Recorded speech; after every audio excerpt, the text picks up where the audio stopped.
Welcome to Adapter's Advantage, breakthrough moments that lead to success. Our podcast brings you insider stories of the moments that mattered, turning points on the sometimes rocky road to success. Here's your host, Mark Magnaca, president and co-founder of Allego, the workforce training and readiness platform built for distributed teams. Hi, I'm Mark Magnaca, and I want to welcome you to our next episode of the Adapter's Advantage podcast. Today, my guest is Jon LoDuca. Jon's a business strategist who helps seasoned entrepreneurs define and develop profitable applications for their intellectual property assets. Another way of saying that is he's in the business of helping people like us create great content, but more to come on that. Jon's the founder and president of the Wisdom Link, an intellectual capital development firm where he's provided strategic and tactical guidance, resources, and end-to-end solutions for over 400 leading businesses in 20 industries. Jon's been featured in a wide range of publications like Forbes, the Wall Street Journal, and dozens of trade publications. He's the author of The Thought Leader and founder of the Wisdom Network, which is a private community of entrepreneurs. So Jon, with all of that, when people meet you for the first time and they say, "So Jon, what do you do?" What do you say? You know, I really have the coolest job, Mark, and because you were a client, it's sort of fun to play ball with you in this dialogue because you know what I do, and we had an awfully good time working together. I have, I think, the best job. I have sort of Napoleon Hill's role. I get to work with some of the top entrepreneurs in the US, UK, and Canada and help them identify and package their secret sauce and help them to scale their sales process so they can take their story and really blow it out. I've had a career working with 25, 30-year veterans, folks who are top 10 on the main platforms for wealth management and insurance. And I never have to be the smartest guy in the room. I'm always the student trying to understand why they're so great. And what's so fun is often they don't know either. It's a discovery for them. They're just been doing it and doing it well for so long. They need someone to pull it out of their head. That's what we do. You know, Jon, I love that. And when what you just said there, I realize with what I'll call peak performers, so often they don't even know exactly what the subconscious playbook is that they run to get into this peak state. And I liken you sometimes to having a great chef in the kitchen who's making a chocolate cake. And that person takes a dash of this and a pinch of that and is mixing it all up, but they're never actually measuring a quarter cup of this, a half cup of that, and then documenting it. And man, is there power to actually having the recipe card to duplicate your own success. Absolutely. And I think for some careers, you're conscious competent because you're building formulas, you're an engineer, but the selflessness of outstanding advisors takes them out of themselves. They trigger and activate their gift actually by not focusing on themselves and taking their eyes off the commissions and not focusing on what is this going to, earn me. They're all in with the person across the table, which means they have no idea what they just said. Right. They have no idea what's actually happening. They're so invested in the other person. It takes somebody to dig it out of them for them to begin to map it and turn it into a sales process. You know, I've seen that with you, Jon. I've seen where someone literally says, a third party says, "Wow, that was great," to the person that you're talking to. And then they say, "Well, what did I say?" They don't even remember what it was, right? Not unusual. And it's a commendable quality. I think the folks who kind of sever themselves from looking good just to be good, they just continue to grow. They let the client guide them to wherever the next expression is for their business, and they keep evolving.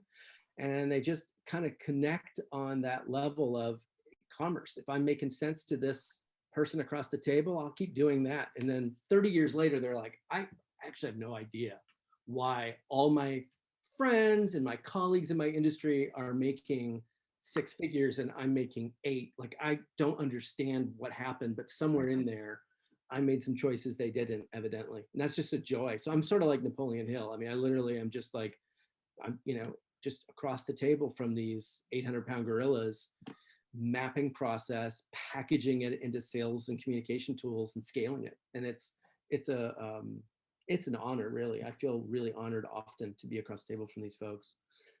John, when you say Napoleon Hill, I just want to know for our listeners who aren't familiar with him, Napoleon Hill wrote a book called Think and Grow Rich. And what he's really most well known for was going to people like Andrew Carnegie and Rockefeller and Wanamaker and all of these captains of industry from 100 years ago and doing exactly what John is talking about, helping to figure out what are the patterns that they have, which in many cases they didn't know. And he assembled that into a book. And what's interesting to me, based on my own experience, John, of working with you, that I think is relevant to many of the people listening to this who are in the process of creating content, is that you have a background, not just in English literature, but also with acting and directing. And so to me, what that means is you understand both I'll call it the writing of the script, but that you know that sometimes what's written on a script isn't what actually gets performed because it's not quite right for prime time. So what have you learned in your business, and how has that informed your thinking from your days as an actor and a director? You love talking about that. You just think I do. I mean, it's, yeah. I also broke horses for a living, and I know how to build houses, but at some point, yeah, I was a Shakespearean actor and a director. And I don't know if I should be proud of that or not. I was kind of good at it, but got seduced into the .com thing in the 90s and just left it and went and followed my nose with building technology companies and getting into sales. But I ended up finding out that a lot of the stuff that we did as directors applies itself. And here's a great example, Mark. So when you're a director and you're trying to get a performance out of an actor, there's a point when you just get kind of pissed off and say, look, I can't explain the whole play to you. I'm just going to tell you how to say your line. Yeah. You have that opportunity as a director. You can shortcut that person's discovery, their internalization, and just give them the line. Yep. Or you can actually slow things down. It's a larger investment, but let them discover an innovative and personalized way of expressing the main idea. And sometimes that's where you get innovation. Most of the industry you and I are in, wealth management, insurance, they've been spoon feeding tactics to people for 40 years. And guess what? It's not sustainable. You can tell a guy the script. What is the Mike Tyson line? Like, the plan falls apart the first time you get punched in the face. Exactly. Like, yeah, that's right. That's sales. So you can't just teach them what to do. You have to teach them who to be. And as a director, honestly, you do learn to pull a performance out of someone. You can take the shortcut and feed them the line. Here's your script. Just memorize this. Say it like that. Or you can say, what are we doing here? What's really going on? And so when we started to develop the Wisdom Link, we recognized that why and how served up simultaneously are where learning content takes flight, because it's linked in the mind of the person who's the expert. But if they become separated, if they actually become decoupled from one another and they can be held out, it's the left hand and the right hand working in parallel. It's the what are we trying to do? What's the mission? And then what are the tactics that you can apply to achieve that? And what's so exciting is, just like actors, you can say the line this way, this way, this way. There's might be 1,000 ways you never thought of before to achieve the mission. And that's where you get spontaneous, innovative, crazy stuff. And then our companies stop being like, say it like this. And it becomes more like we're crowdsourcing best practices and building a composite of wisdom from the field, from all the people out there who get the mission, but are interpreting it uniquely. That's where the magic is when you see it take flight and they become what we call a wisdom-driven organization. Everybody gets the mission, but they can participate in their own unique way. And that's a gift when you see that happening in an organization. That's where it just, internalize the call, but they own their way of delivering it. So how do you help entrepreneurs to package their wisdom in the form of content? Well, thank you for the entree. I love talking about this. It's the thing I've seen the most in my 20 years. And our friend over at Strategic Coach sent us something like 400 or so clients to package. So over 20 years, I just saw a lot of the same thing over and over again. And what I recognized was that most of us had borrowed a model for organizing our little businesses from big companies. We borrowed the corporate model. And the corporate model is like a pyramid. You're at the top of the pyramid, you're the rainmaker. And that model, because I know you love history, it came out of the railroad, the telegraph companies spreading west, really moving from cottage industry to some other model because there was so much geography. So they started to squirrel information up at the pyramid and it would distribute down, borrowing from the military, command and control. The problem with that model, when you're a small business and you have a layer of management in between, is it's not scalable. That rainmaker at the pyramid peak, they are in their own way. They're the bottleneck for scale. And so what we decided to do was look at, let's make the business not around the person because that's a limiting factor. What if we productized? What if we took the wisdom out of their head and made it the central asset? And if that was the case, we shift from this top-down sort of football with a quarterback calling plays model, and it shifts to basketball, where everybody knows the play and it unfolds dynamically and everyone's participating in it. It's more of an ensemble. And then that wisdom asset in the middle can grow. It can expand. I mean, most of the advisors we were talking to, they couldn't sell the business because they were the show. I mean, they could sell it, but it wasn't worth nearly what it could be. They couldn't take vacations without bringing their phone. And they're running a 6-minute mile. They're killers. They've been at this for ages and they're quite good at what they do. Right. So imagine the challenge of a 25-year-old coming aboard, maybe a really good runner, maybe a 10-minute mile runner, not a bad run. But when the boss is running a 6-minute mile, you will never catch up with him right. or her. You will never, ever be in the same time zone. They are 20 years ahead of you and they are continuing to race and they're investing in their career. They're going to programs like Strategic Coach. They are enhancing and improving themselves. So they're running 5 minutes and 4 minutes, and it's just going to become impossible for that team to work as a unified whole into the challenges of the next era.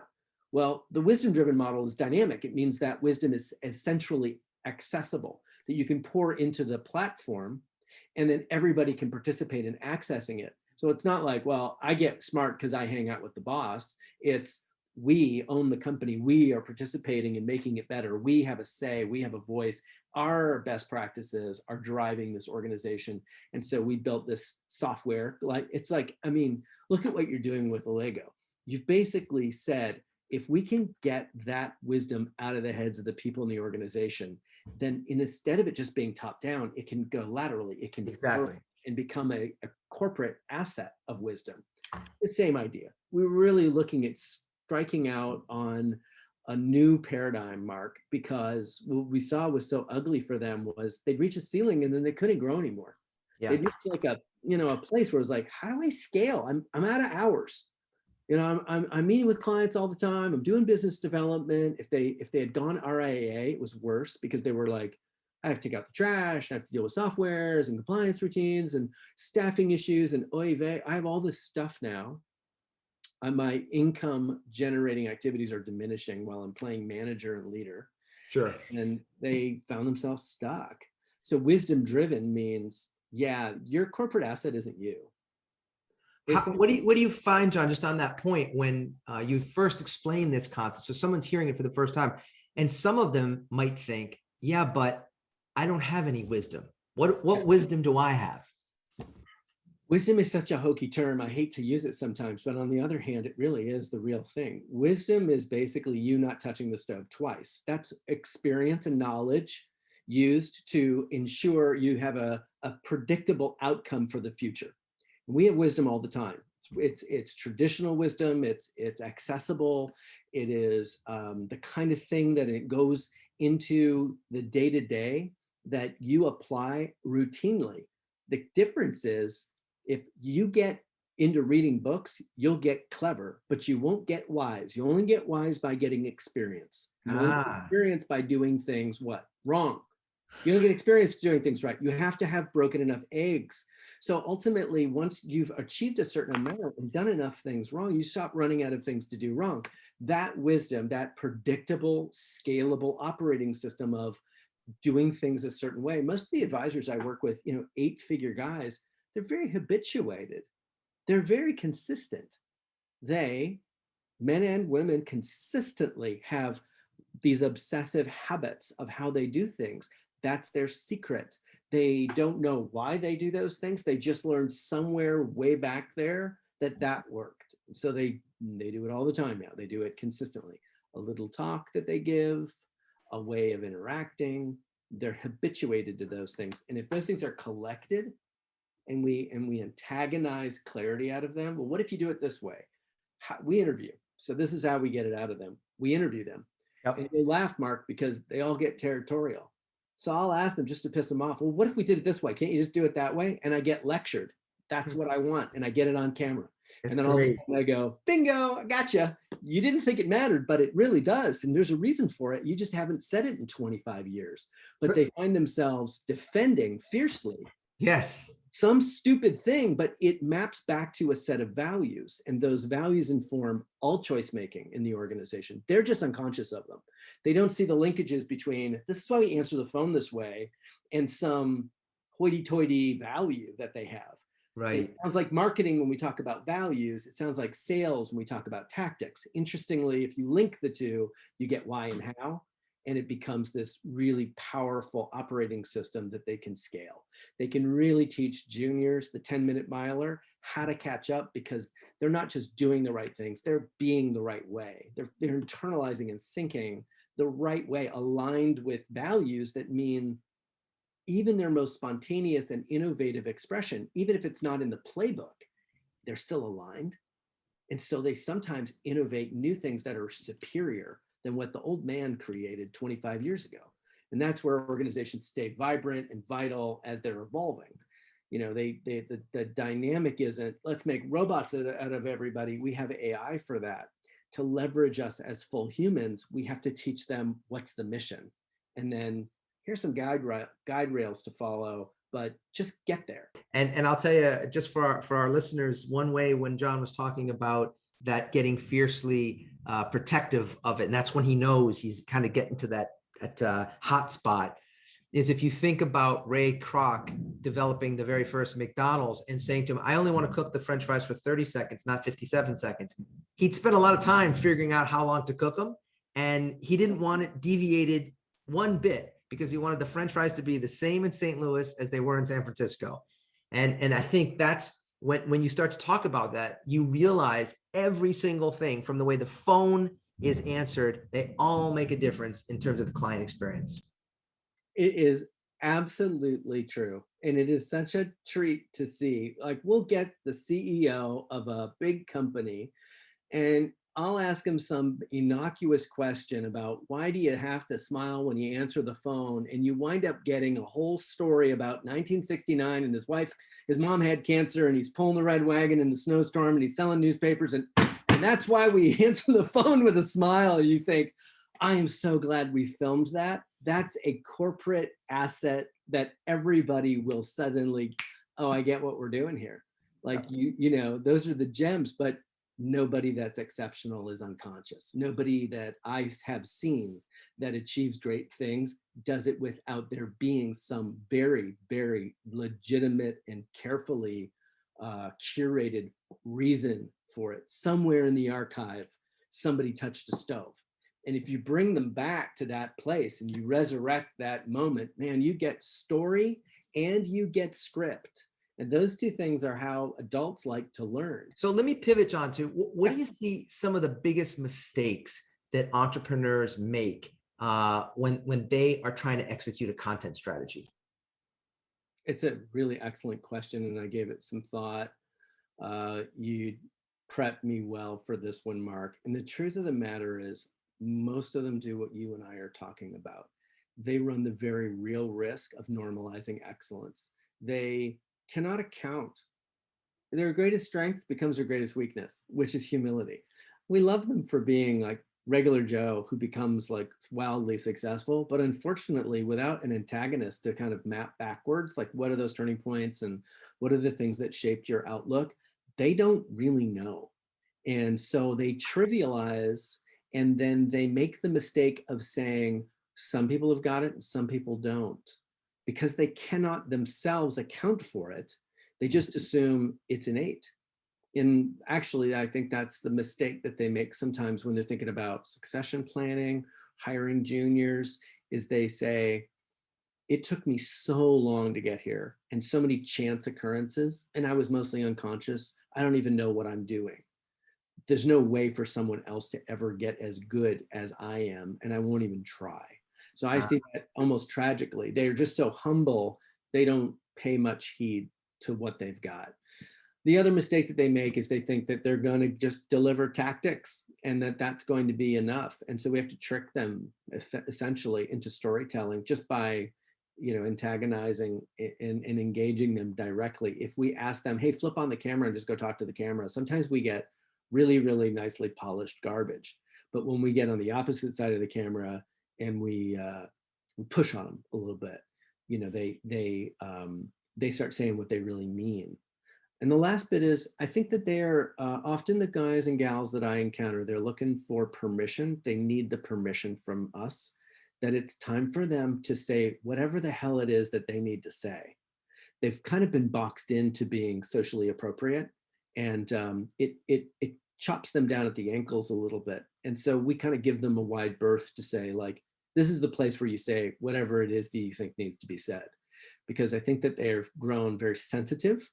They censor themselves. And that unfortunately robs the listener of actually understanding the real basis for their achievement, because they don't want to offend. I've got a client who's been wildly successful. He makes MDRT in the first 3 days of January. He's won Prudential's #1 producer award 7 times in a row. And he is just phenomenal. And he's 78 years old. Wow. But he is a very, very devout Christian. And it is a very strong part of his value proposition, just the way he operates. Yep. I'm very proud of him and very proud to represent him. His name is Solomon Hicks.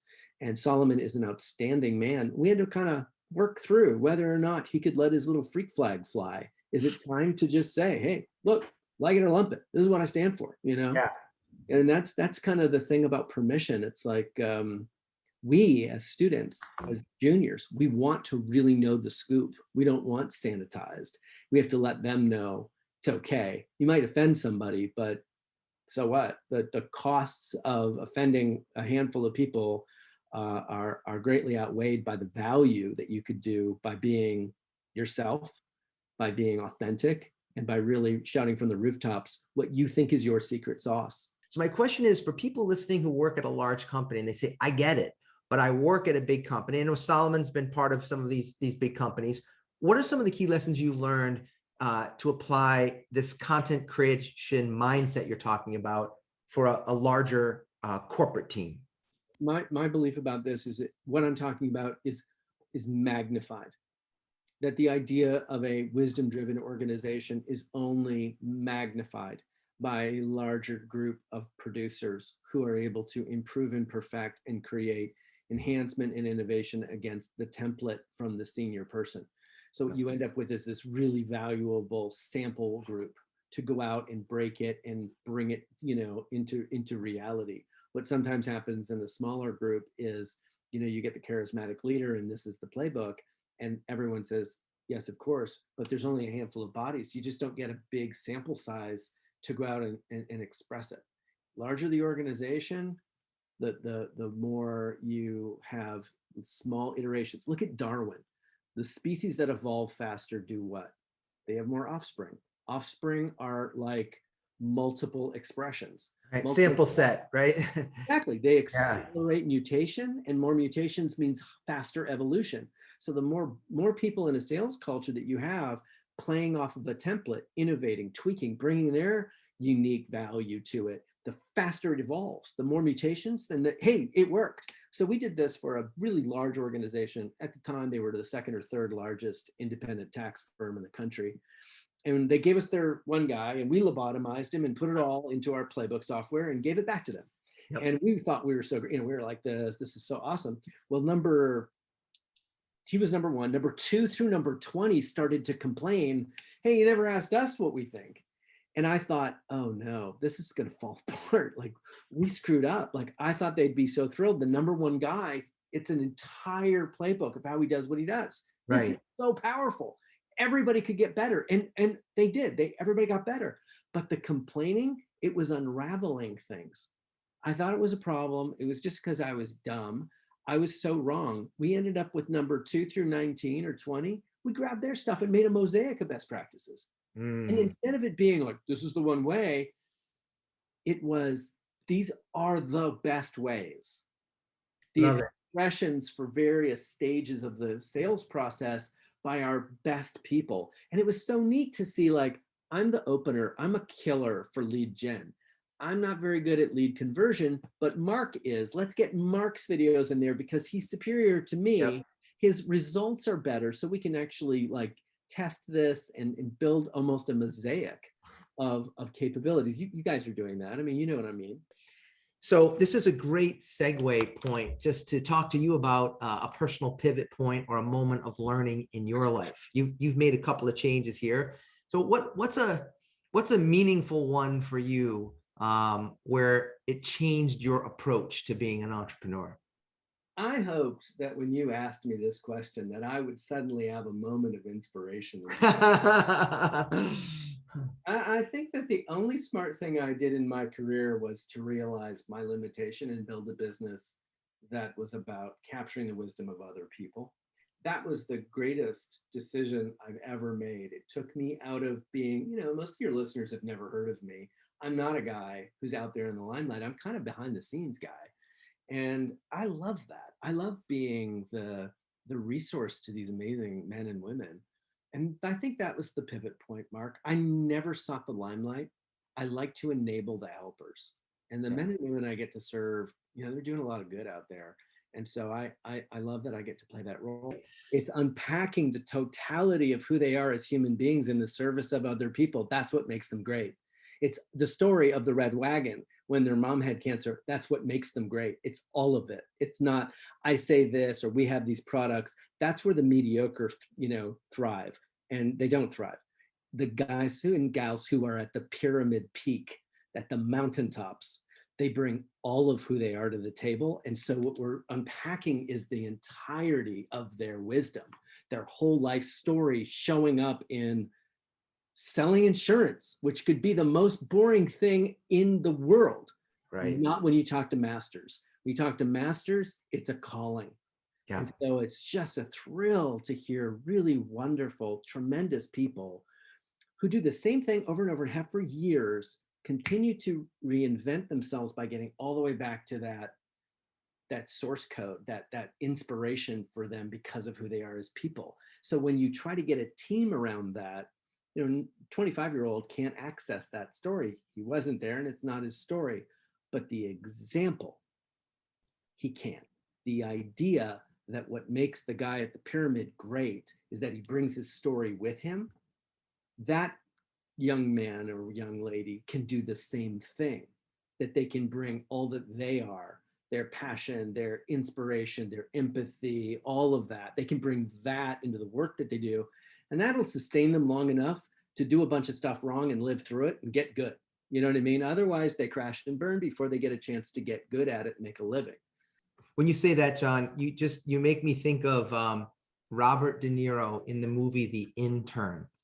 And you think about, for someone who's had so much experience from being Vito Corleone to being in Casino, to being in The Departed, like to being in all these movies, to then bring almost this sweetness as an old man, like in that role, and to be so good that you could be believable after having played all those other characters, and that the audience who still remembers you for those other characters will play along with you. The Like, whole time I thought he was going to murder Anne Hathaway, but it didn't. exactly right.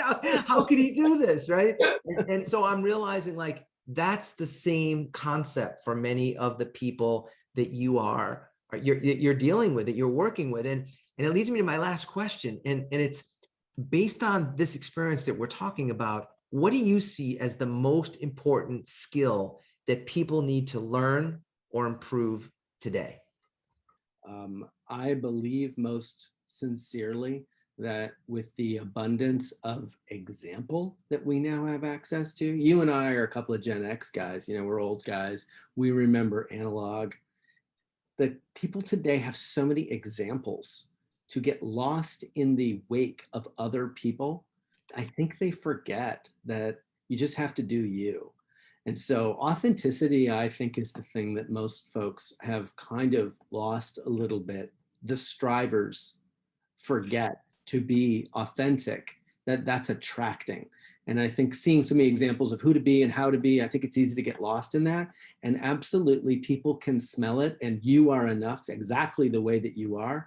You need to just like be yourself, just do a phenomenal job of being you. That is so corny. I sound like I'm talking to a third grade class, but it's legit. I see it all the time. I see young men and women and even grownups who are, 30, 40, 50-year-old people emulating and aping other people's behaviors and mindsets because they think it's going to work, and it doesn't. You can't stand on somebody else's shoulders. And the other one is empathy. I think to a large extent, we forget sometimes we're working with other people with stories.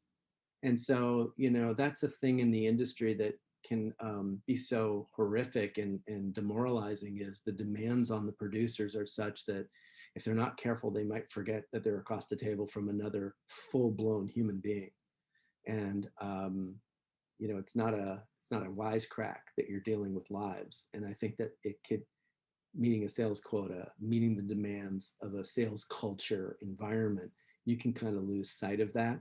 I have never really met anybody who is outstanding who has lost sight of that.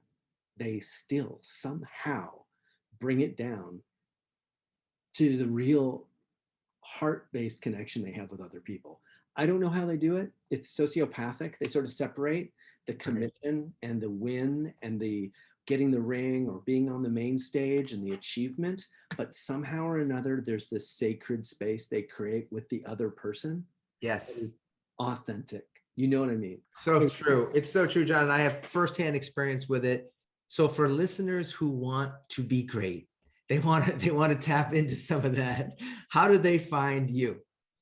That's a great question. I think the website's a marvelous route. It's wisdomlink.com. And I think you can learn a little bit about what we're doing and connect with us. And, as an invitation, I really do love what I do, and I really get a charge out of serving. So if anybody who's listening would like to give us a buzz, we'll happily chit-chat with them and help, share, introduce whatever we can do to support your listeners. Well, I do appreciate that, John. And when you used the phrase mosaic before, the more I'm thinking about it, when you pull all of these interviews together, we're starting to package them up ourselves now in the spirit. Yeah. And because there's certain of them thematically that fit together. And I'm realizing like it's an amazing cross section. And when you can hear these varied viewpoints from really talented people, things become clear. So with that, my friend, thank you so much for being part of this. And I look forward to continuing the conversation. As usual, it was a delight talking with you. Thanks, everybody. Thank you. Thanks for joining us this week on Adapter's Advantage, available on all major podcast platforms. Make sure you visit our website, allego.com, where you can subscribe to our podcast so you'll never miss an episode. If you liked this show, you might want to check out our virtual training kit to learn how to keep a remote team running at full speed. Go to allego.com/virtual to download your kit today. Be sure to tune in for our next episode. And don't forget, one new idea can change your life.